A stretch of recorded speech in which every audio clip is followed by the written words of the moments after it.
नशस्त और जन्नत में पहले तो पहुंचाएं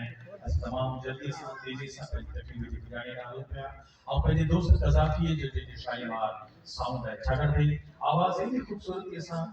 जो आवाज जेड़ो आवाज है वो हमारे हर हर जो पहुंचे पियो यो सारी शालीमार साउंड जो है ये से जो करिश्मा सा भी कजाफी पे दिखा रहे जे कोने में मिल रहा है इधर वो कजारी है saya Abdul Majid Bedus.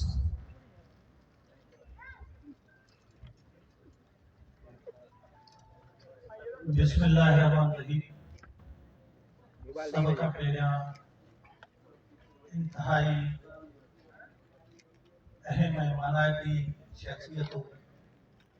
घोट साहिबान उन खां अलावा स्टेट से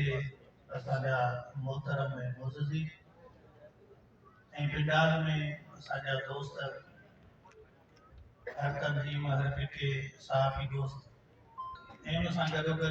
असांजी हिकिड़ी भेण जेका असांजे प्रोग्राम में मौजूदु आहे मोहतरमा समीना हराइन साहिबा ऐं तमामु भाइरनि खे मुंहिंजे तरफ़ां अस्सलाम वालेकुम। दोस्तो अॼु जे प्रोग्राम खे मूं ॾिसी हक़ीक़त में दिली एतिरी ख़ुशी थी आहे जंहिंजो काथो नथो ॿुधाए सघे त ही उहो कमु आहे जंहिंमें रब जी रज़ा हासिल थींदी आहे ऐं इहो रब करीब जंहिंखे सेरो ॾे ऐं जंहिंखां इहो कमु वठे। असांजो तमामु प्यारो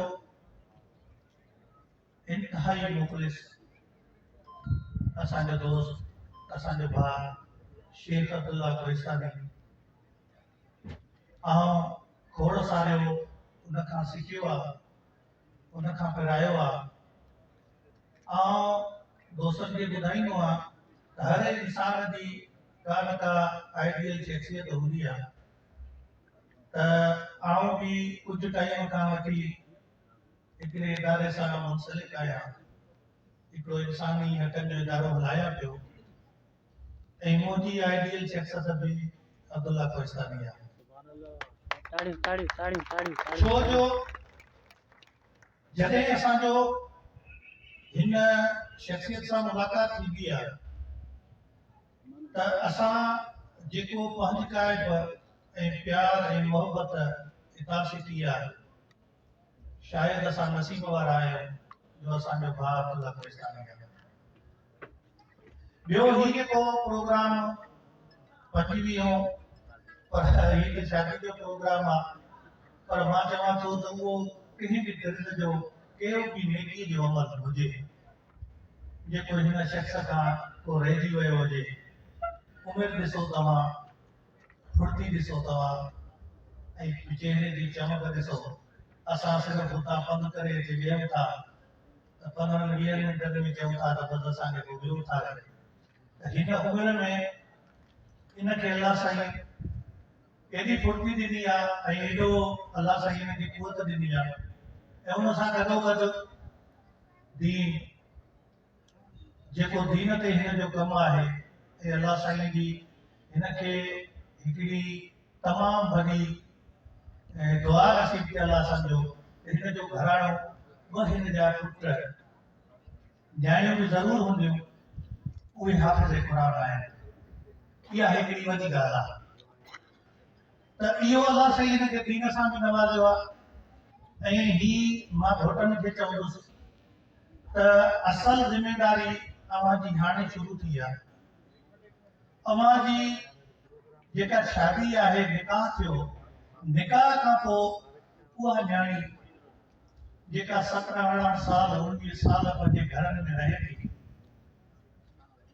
ऐं उते हूअ परवरिश वठे थी ऐं उते हुनजी रहणी सहणी थिए थी उन खां पोइ उहा हिकु अलाह जे हवाले अव्हां जे हवाले अव्हां जे घरनि में अचे थी त मां अव्हांखे गुज़ारिश कंदुसि त उन न्याणीअ जो वधि में वधि ख्यालु रखो छो जो उहा अव्हां जी ज़िमेदारी आहे ऐं अल्लाह जे नबी फरमायो आहे त जेको घरवारी ते ख़र्च करे थो इंसान उन ख़र्च जी पुछाई कोन्हे, हर पैसे जी पुछा, पर जेको घरवारी ते ख़र्च करे थो उन जी पुछाई कोन्हे।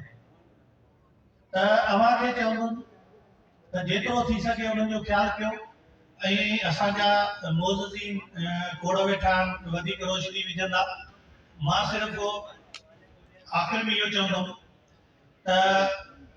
भाउ जी महिरबानी जे असांखे वॾो कयो, सॼो ऐं असांखे इज़त ॾिनी ऐं असांखे वॾे में वॾी ॻाल्हि आहे